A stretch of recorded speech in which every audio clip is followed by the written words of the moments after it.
بسم اللہ الرحمن الرحیم۔ السلام علیکم میرے سب دیکھنے والوں کو، سننے والوں کو اے ناول کے اندر خوش آمدید۔ آج ہم ایک نیو ناول کے ساتھ آپ کے ساتھ شیئر کر رہے ہیں، جس کا نام ہے میرے عشق مقدس سے، اور اس کو لکھا ہے ہنا اسد نے۔ چلیں شروع کرتے ہیں آج اپنے اس ناول کو۔ بون میرو، اس کا چہرہ لٹے کی ماں سفید پڑ گیا۔ اس کے بون میرو ٹرانسلیٹ ہوگا، ڈاکٹر نے اپنے ماہرانہ پیشہ ورانہ انداز میں کہا، مگر ڈاکٹر کے ان الفاظ نے جیسے اس کی روح قبض کر لی ہو۔ اس کے پورے وجود میں کپپی سی دوڑ گئی۔ میرا پیام، وہ دم سادہ دل پر ہاتھ رکھے اس ننھی معصوم سی جان کے بارے میں سوچتی ہوئی لرز کے رہ گئی۔ اب وہ کسی نے ورلڈ کاٹ کیا ہے میم، آج اس کی بیماری کی اصل تشخیص ہوئی ہے، اس سے پہلے کہ دیر ہو جائے۔ اب کوئی فیصلہ لینا ہوگا، کتنی رقم لگے گی اس پروسیجر میں؟ اس نے کانپتی ہوئی آواز میں ڈاکٹر سے پوچھا۔ پاکستان میں ٹرانسپلانٹ کے 5-6 اسپتال ہیں، شفا انٹرنیشنل اسپتال، اور یہاں لاہور میں چلڈرن اسپتال بھی ہے۔ بون میرو ٹرانسپلانٹ کیا جاتا ہے، ویسے زیادہ تر اس بیماری کا علاج بیرونی ممالک میں ہی کیا جاتا ہے۔ اس ٹرانسپلانٹ پر غالباً پاکستانی 30 سے 50 لاکھ تک خرچ آتا ہے۔ ڈاکٹر کی بات سن کر اسی قدموں تلے زمین کھسک گئی۔ وہ ڈوبے دل شکستہ قدموں سے چلتے ہوئے باہر نکل آئی۔ ریلیکس بیٹا، اتنا کیوں گھبرا رہی ہو؟ حرمت نے گھبراتے ہوئے انداز میں انہیں دیکھا، جو پچھلے آدھے گھنٹے سے کمرے کے چکر کاٹ رہی تھی۔ اس کے چہرے سے صاف ظاہر تھا وہ کتنی گھبرائی ہوئی پریشان ہے۔ مجھے یقین ہے کہ تم انٹرویو میں کامیاب ہو جاؤ گی، انہوں نے نرم لہجے میں اسے سمجھا کر اس کی حوصلہ افزائی کرنے کی بھرپور کوشش کی۔ یہ میرا پہلا انٹرویو نہیں ہے، میں جانتی ہوں ماما۔ اس نے پریشانی سے ان کی طرف دیکھا اور دوبارہ سے کمرے کا چکر کاٹنے لگی۔ اس کے ہر انداز سے اس کی گھبراہٹ ظاہر ہو رہی تھی۔ کبھی وہ بے وجہ اپنی بیٹی پریشا کے بالوں میں ہاتھ چلانے لگتی تو کبھی اپنے بیٹے پیام کے چہرے پر ہاتھ پھیرتی۔ ماما آپ نہیں سمجھیں گی، میں انٹرویو دیتے ہوئے کن مشکلات کا سامنا کرتی ہوں۔ اس نے یہ بات دل میں سوچی۔ اتنا ہی ڈر لگ رہا ہے اس جگہ انٹرویو دینے سے تو کسی دوسری کمپنی میں کیوں نہیں ٹرائی کر لیتی؟ صرف وہی ایک کمپنی تو نہیں؟ انہوں نے اپنی طرف سے ایک آسان سا حل پیش کیا۔ اپنے بچوں کے لیے یہ سب کرنا ہی تھا۔ گھبراؤ مت، سب بہتر ہوگا انشاءاللہ، تمہارا انٹرویو اچھا ہوگا، زیادہ ٹینشن نہ لو۔ انہوں نے اس کو اپنے پاس آنے کے اشارے کو اپنے سوتے ہوئے بچوں پر نگاہ ڈال کر اس مردی سے چلتی ہوئی ان کے قریب آئی۔ ان کی گود میں سر رکھ کے لیٹ گئی، حرمت کے بالوں میں انگلیاں چلاتے ہوئے اس کے چہرے کو دیکھا جہاں گھبراہٹ واضح آ رہی تھی۔ وہ نہیں چاہتی تھی کہ ان کی پیاری سی بیٹی زیادہ پریشان۔ وہ جانتی تھی کہ جو جاب اس کے لیے کتنی ضروری ہے۔ وہ دل سے دعا ہوتی ہے، اللہ کرے سب بہتر ہو۔ انہوں نے دھیرے سے لب و لہجے میں اس کے لیے دعا کی۔ اسے جاب کی اشد ضرورت تھی۔ یہ ایک ایسی کمپنی تھی جو اس کی ساری پریشانیاں دور کر سکتی تھی۔ وہ اپنے بیٹے پیام کا اچھے سے اچھا علاج تو نہیں کرا سکتی تھی، مگر اس کی دعائیں وقت پر لا سکتی تھی، اسے اچھے اسپتال میں ایڈمٹ کروا سکتی تھی، اس کی گرتی ہوئی صحت واپس لا سکتی تھی، اس کی کھوئی ہوئی مسکان، اس کی آنکھوں کی چمک واپس لا سکتی تھی، کیونکہ اس کے بچے ہی اس کی کل کائنات تھے۔ ان کے علاوہ اس کا تھا ہی کون؟ پریشا اور پیام ان کے اس کے جڑواں بچے تھے۔ پھر آتی تھی اس کی والدہ اور پھر اس کی اماں بھی، ان دونوں کے دکھ سکھ کے ساتھی۔ انہوں نے ان ماں بیٹی کی تب مدد کی جب وہ دونوں بے گھر اور بے سہارا تھی۔ صبح جب اس کی نیند کھلی تو اس نے نیند میں ڈوبی آنکھوں سے گھڑی کی طرف دیکھا جو 4:30 کا حصہ پار کر چکی تھی۔ ہاتھ بڑھا کر بیڈ سے اتری، واش روم میں گھسکی، تھوڑی دیر بعد تولیے سے منہ صاف کرتی باہر نکلی، دوپٹہ اوڑھ لیا، جان نماز بچا کر نماز ادا کی، آخر میں ہاتھ اٹھا کر اپنے خدا بزرگ و بالا تر سے اپنے بیٹی کی صحت یابی کے لیے دعا کرنے لگی۔ یا اللہ میرے بچوں کی حفاظت فرما، اگر آپ مجھے اس آزمائش میں مبتلا کی ہے تو آپ ہی اس میں مجھے نکالیں، میں آپ سے ہی مدد مانگتی ہوں، آپ نے ہی تو اس کل کائنات کی تحقیق کی ہے، آپ چاہیں تو کچھ نہیں ہو سکتا۔ یا اللہ تو رحمان ہے، رحیم ہے، میرے بچے پر بھی اپنا کرم کر دیں، آپ تو دونوں جہانوں کے مالک ہیں، آپ کے رحمتوں کے خزانے میں کسی چیز کی کمی نہیں، میں اپنے بچے کی صحت و تندرستی کی بھیک مانگتی ہوں۔ وہ دونوں ہاتھ اپنے آنچل میں پھیلائے خدائے باری تعالیٰ کے حضور گڑگڑا رہی تھی، آنسو لڑیوں کی مانند اس کی آنکھوں سے رواں تھے، اسے اپنا وجود کانچ کے ٹکڑوں کی طرح بکھرتا ہوا محسوس ہوا۔ آپ کی واحد ذات ہی تو ہمیشہ ساتھ ہوتی ہے جب ساتھ دینے والا کوئی نہیں ہوتا۔ تلاوت کے بعد اس نے ساتھ والے کمرے میں جہاں کامہ بھی اور اس کی والدہ بھی نماز سے فراغت کے بعد تصویر تصدیق میں مشغول تھی، وہ ہلکا پھلکا ناشتہ بنا کر ٹرے میں رکھی اندر آئی اور انہیں مشترکہ سلام کیا۔ چندہ ہی گھر کے چھوٹے موٹے کام نپٹا کر اپنے کمرے میں واپس آئی اور الماری کھول کے اس نے اپنا بایا نکالا۔ اسے پریس کرنے کے بعد تیار ہوئی۔ آج پھر اسے ایک انٹرویو کے لیے اور رشتے کی تلاش میں نظر آنے لگی۔ ملک انڈسٹری چلے بھیا۔ رشتے میں بیٹھ کے اس نے رکشہ ڈرائیور کو ایڈریس بتایا تو اس کے بتائے ہوئے راستے پر گامزن ہوا۔ کل ہی اس نے اخبار میں اس کمپنی کے ضرورت برائے اسٹاف کے لیے ایڈ دیکھا تھا تو آج قسمت آزمانے کے لیے آ گئی تھی۔ کیا ہوا بھیا؟ جلدی چلے، مجھے دیر ہو رہی ہے۔ جی میڈم جی۔ اور سر ہلا کر رکشے کی سپیڈ تیز کر دی۔ تھوڑی دیر بعد رکشہ ایک جھٹکے سے رکا تو اس نے کھڑکی سے سر نکال کر باہر دیکھا۔ بڑی سی بلڈنگ تھی۔ لیجیے بھیا۔ اس نے روپے اس کی طرف بڑھائے اور تیز قدم سے چلتی اندر آئی۔ انٹرویو کہاں ہو رہا ہے؟ ریسیپشن روم میں جو ریسیپشنسٹ سے پوچھا۔ سوری میم، آپ لیٹ آئی ہیں، انٹرویو کا وقت ختم تو ہو گیا۔ یہ بات سن کر اس کی امید ٹوٹی۔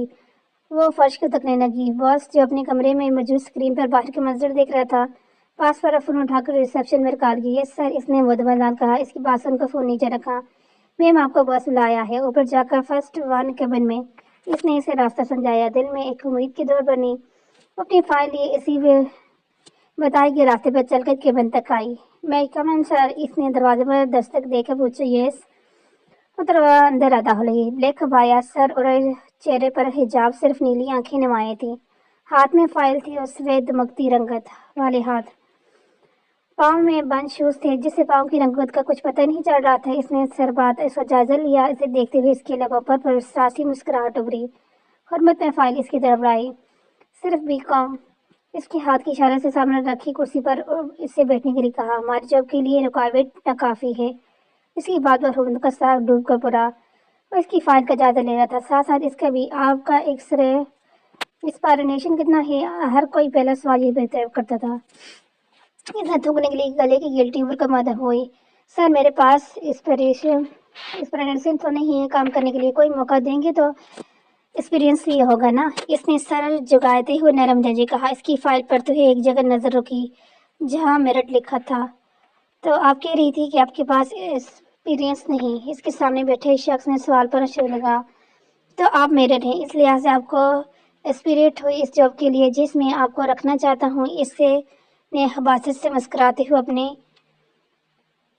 بیئر ڈیر پر ہاتھ پھیرتے ہوئے کہا۔ جس آفس میں بھی جاتی اس کی کوالیفیکیشن کو نظر انداز کر کے اس کی خوبصورتی پر ہی توجہ دی جاتی۔ جی؟